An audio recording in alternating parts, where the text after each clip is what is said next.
Muhammadur Rasulullah.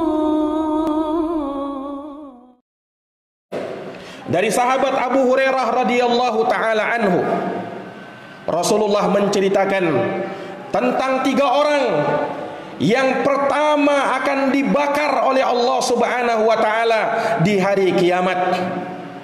Kata Nabi sallallahu alaihi wasallam, awwalun nasu yuqda yaumal qiyamah. Manusia yang akan pertama diselesaikan urusannya pada hari kiamat ada 3 orang. Yang pertama, rajulun ustushhida, seorang yang dikatakan dia telah mati syahid. Fa'utiya bihi, didatangkan orang tersebut. Fa'arrafahu ni'amahu fa'arafaha, maka Allah mengingatkan kepada dia nikmat yang Allah berikan, ia pun mengakuinya. Lalu Allah bertanya kepadanya, fama amilta fiha, apa yang kau perbuat terhadap nikmat yang diberikan tersebut?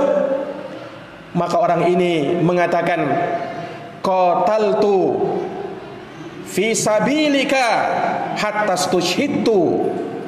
Ya Allah, aku berperang, berjihad di jalanmu sampai aku mati syahid.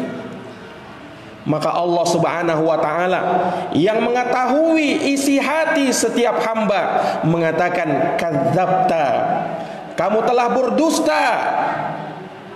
Walakinnaka qatalta liyuqala jari', akan tetapi kamu berjihad, kamu berperang bukan di jalan Allah, namun supaya dikatakan sebagai seorang pemberani.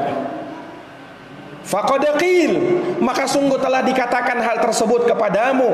Fa umira bih fasuhiba ala wajhih, maka ia pun diambil, diseret di atas wajahnya, hatta ulqiya finnar, sampai dilemparkan ke dalam neraka. Naudzubillah. Ini orang yang pertama. Orang yang kedua didatangkan, wa rajulun ta'allamal ilma wa 'allamah wa qara'al Qur'an, seseorang yang belajar ilmu dan membaca Quran. Fa'utiya bihi fa'arrafahu ni'amahu fa'arafaha, maka didatangkan orang ini, lalu Allah mengingatkan nikmat-nikmat kepada dia dan dia pun mengakui nikmat tersebut. Lalu Allah Subhanahu wa ta'ala bertanya kepadanya, fama amilta fiha, apa yang kamu perbuat terhadap nikmat-nikmat itu? Maka dia pun mengatakan, ya Allah, sesungguhnya ta'allamtul ilma, aku mempelajari ilmu, wa qara'ta fikal Qur'an, dan aku membaca Quran karenamu ya Allah. Allah Subhanahu wa ta'ala yang tentu mengetahui isi hati setiap hamba mengatakan, kadzabta, kamu telah berdusta. Walakinnaka ta'allamtal ilma liyuqala alim, akan tetapi kamu belajar ilmu cuman supaya dikatakan sebagai orang alim. Wa qara'tal qur'ana li ayyuqala qari', dan kamu membaca Quran supaya dikatakan sebagai seorang qari', ahli baca Quran. Faqad qil, maka itu sudah dikatakan kepadamu. Fa umira bih fasuhiba ala wajhi hatta ulqiya finnar, maka orang ini pun diseret di atas wajahnya lalu dilemparkan ke dalam api neraka.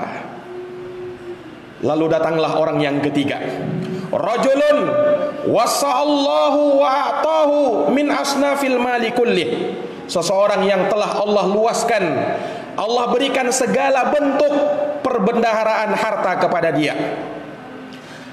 Fa'utiya bihi fa'arrafahu ni'amahu fa'arafaha, orang ini dia datangkan, lalu Allah ingatkan nikmat yang Allah berikan kepada dia dan dia pun mengakuinya.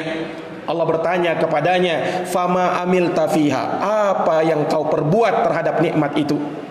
Dia pun mengatakan, ma taraktu min sabilin tuhibbu ayyunfaqa fiha illa anfaqtu fiha.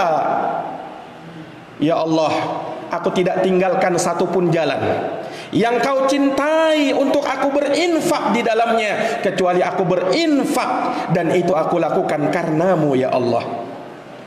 Lagi-lagi Allah yang maha mengetahui isi hati setiap hamba mengatakan, kadzabta, kamu telah berdusta. walakinnaka fa'alta dzalik li ayyuqala jawad, tapi kamu berinfak hanya supaya dikatakan, supaya orang-orang mengatakan kepadamu sebagai orang dermawan. Faqad qil, itu sudah dikatakan kepadamu, kamu sudah dapat pujian itu. Fa umira bih fasuhiba ala wajhi fa ulqiya finnar, maka dia diseret di atas wajahnya lalu dilemparkan ke dalam api neraka. Na'udzubillahi min dzalik.